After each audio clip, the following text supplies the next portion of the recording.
ఏంటి మార్కెట్ వాళ్ళేనా మీరు? మార్కెట్లో వాళ్ళే. షాప్ ఉందా? షాప్ ఉంది. ఓకే. ఇక్కడ మా షాప్ పెట్టుకునేందుకు బాడీగా ఉన్నాయి ఇవాళ? ఏం లేదు, ఏం ఇవ్వక్కర్లేదు. ఎమ్మెల్యే ఎప్పుడైనా వస్తూ ఉంటారా మార్కెట్కి? వస్తూ ఉంటాడా? కష్ట నష్టాలు తెలుసుకోవడం అలాంటివి ఏమైనా చేస్తూ ఉంటారా? ఎలా ఉంది గవర్నమెంట్? ఎలా ఉంది ఎమ్మెల్యే పనితీరు? ఎలా ఉంది? బాగానే ఉందా?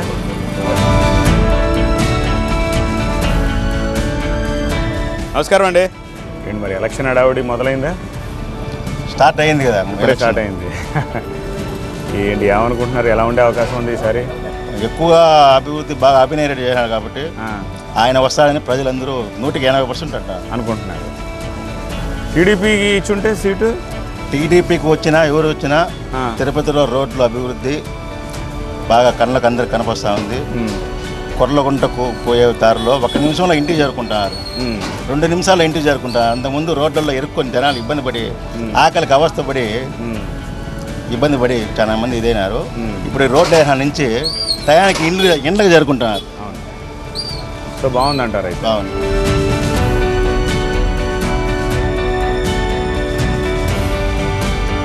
హలో అమ్మా, నమస్తే. ఈ ఊరేనా మీది?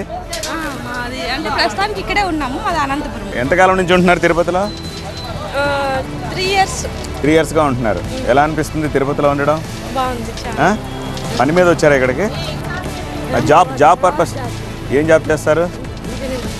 ఇంజనీర్. ఓకే. బేసిక్గా అనంతపురం మీది. ఓకే. రాయలసీమ. ఇది కూడా రాయలసీమే కదా? ఇది కూడా రాయలసీమే, కానీ నాకు రాయలు ఎక్కువ. ఒక మాట చెప్పండి, ఎలక్షన్లు వస్తున్నాయి కదా, గవర్నమెంట్ గురించి ఏమనుకుంటున్నారు మీరు? గవర్నమెంట్ బాగానే ఉంటుందండి. బాగానే ఉందా?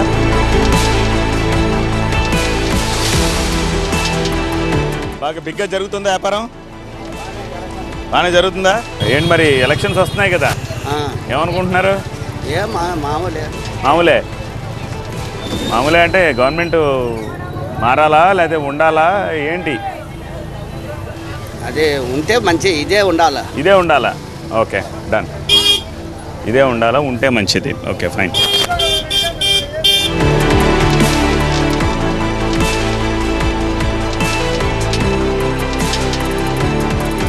ఈ ఊళ్ళోనే ఉంటారా? ఓటాకి ఇక్కడే ఉంది అయితే? ఓటు వేస్తారు కదా? ఏం పెద్దమ్మా, ఓటు వేస్తావుగా? ఓటు వేయాలి. సరే, పింఛన్ వస్తుందా నీకు? పింఛన్ వస్తుందా? ఎంత వస్తుంది? 3000 ఇస్తున్నారు. 3000 ఇస్తున్నారు. ఇంకేమన్నా పథకాల డబ్బులు అందుతున్నాయా? అమ్మఒడే ఎవరికి? పిల్లకాయలకు అమ్మఒడి వస్తుంది. ఏంటి ఎలా ఉంది మరి గవర్నమెంట్? ఇప్పుడు ఎలక్షన్లు వస్తున్నాయి కదా? బాగానే ఉంది. ఇక్కడ ఎమ్మెల్యే ఎప్పుడైనా వచ్చారా? హెల్ప్ చేస్తూ ఉంటారా? చేస్తారు.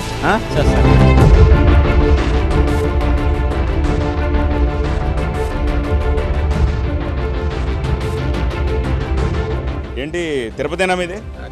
లోకలే. ఏంటి తిరుపతి ఎలా ఉంది? డెవలప్మెంట్ ఎలా ఉంది? ఆర్ఎన్బి బాగుంది అంతే. ఆర్ఎన్బి బాగుంది అంతే.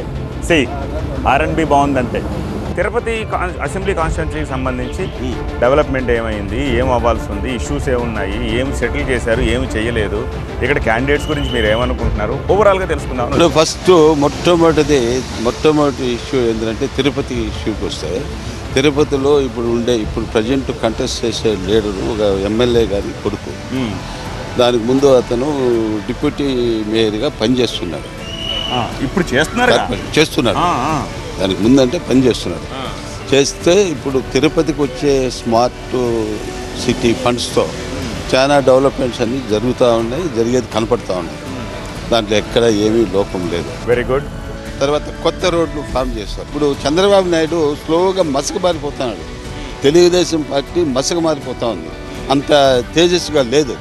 ఈ టైంలో ఎవరైనా క్యాండిడేట్ను స్ట్రాంగ్గా ఉండే వాళ్ళు పెట్టి పోటీ చేయించాలి. అది తిరుపతికి అది పెద్ద మైనస్ పాయింట్. చిత్తూరు ఆయనకి ఇచ్చాడు, ఆర్ఎన్ శ్రీనివాసులు చిత్తూరు ఆయనకి ఇవ్వడం అనేది ఇక్కడ తిరుపతిలో ఒక మైనస్ పాయింట్. అది లోకల్ ఆయనకి ఇచ్చి ఉండాలి. లోకల్ ఆయనకి ఇచ్చిండాలి ఎవరైనా సరే, పెద్ద మైనస్ పాయింట్. అది పొత్తుల్లో భాగంగా జనసేనకి ఇవ్వడము, అది కూడా నాన్ లోకల్ క్యాండిడేట్కి ఇవ్వడం డెఫినెట్గా ఎంతో కొంత ఇంపాక్ట్ క్రియేట్ చేస్తుందన్నది వీళ్ళ వెర్షన్ బట్టి మనకు అర్థమవుతుంది.